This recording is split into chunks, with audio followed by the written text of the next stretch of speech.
नमस्कार मंडळी, कसे आहात? संक्रांत जवळ आलेले आहे, तर तुम्हाला आज मी तिळगुळाचे लाडू कसे बनवायचे आहे ते दाखवत आहे. तर लागणारे साहित्य दाखवते. हे बघा, 200 ग्रॅम शेंगदाणे घेतल्यात, 125 ग्रॅम तीळ घेतल्यात, चवीनुसार गूळ घेतला आहे, थोडंसं खोबऱ्याचा खीस घेतला आहे, विलायची जायफळची थोडीशी पूड घेतल्या. चला तर मग बनवाय घेऊया. हे बघा, आता इथं तवा गरम करून घेतला आहे. आता 4 ते 5 मिनटं हलक्या मंद आचेवर तीळ गरम करून घेते. चला तर मग तीळ गरम करूया.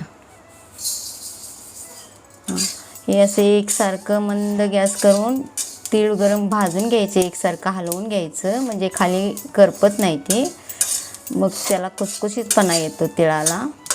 हे बघा, तीळ आता भाजून झाले आहेत. आता ही एक प्लेटमध्ये काढून घेते. हे असं काढून घ्यायचं एका साईडला.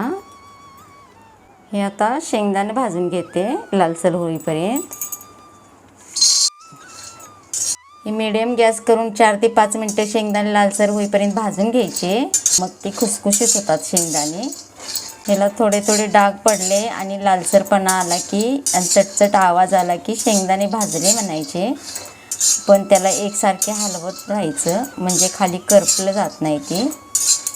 हे बघा, आता शेंगदाणे भाजून झालेत, याला लालसरपणा आला आहे, डाग पण पडल्यात. आता हे एका प्लेटमध्ये काढून घ्यायचे.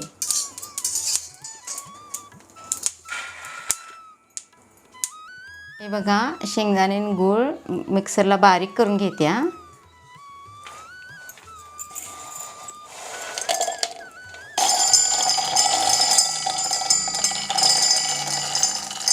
त्यामध्ये आता मी गूळ घालून घेते.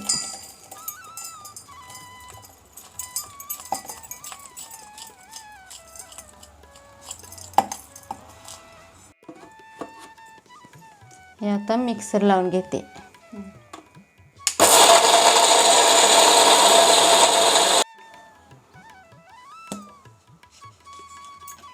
हे बघा, अशा प्रकारे बारीक करून घ्यायचं. आता हे बारीक झाले, कढईमध्ये काढून घ्यायचं. हे बघा, असे कढईमध्ये वतून घ्यायचं. यामध्ये आता तीळ वतून घेते. त्यामध्ये आता खोबरं वतून घेते. विलायची जायफळची पूड टाकून घेते यात. हे मिश्रण 2 ते 3 मिनटं गरम करण्यासाठी ठेवूया, जेणेकरून लाडू बांधता यावे म्हणून. हे मिश्रण एकसारखं परतून घेते. इथे गॅस हे मंदच ठेवला आहे, याला एकसारखं हलवून घ्यायचं. हे मिश्रण आता गरम होत आले. या बघा, 2 चमचे तूप घालायचे. याला आता एकसारखं हलवून घेते, म्हणजे लाडू बांधता येतात. मिश्रण आता रेडी झाले. चला तर मग लाडू बांधायला घेऊया. हे बघा, मिश्रण गरम असतानाच लाडू बांधायला घ्यायचे आणि याला थोडासा गार पाण्याचा हात लावून घ्यायचा.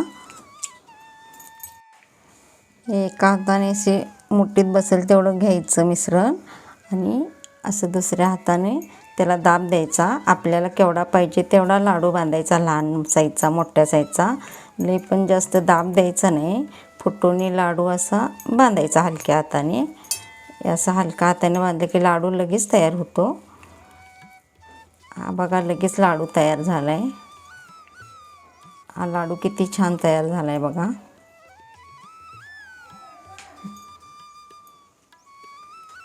अशा प्रकारे सगळे लाडू बांधून घेते आणि तुम्हाला मी दाखवते.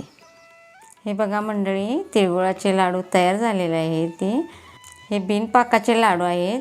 हे बनवायला अतिशय सोपे आहेत ते, आणि खायला पण अगदी पौष्टिक आहे ते, आणि चवीला पण छान लागतात. तुम्ही पण येत्या मकर संक्रांतीला असेच लाडू बनवा आणि मला नक्की कळवा. हे बघा, तुम्हाला मी इथे एक लाडू फोडून दाखवते.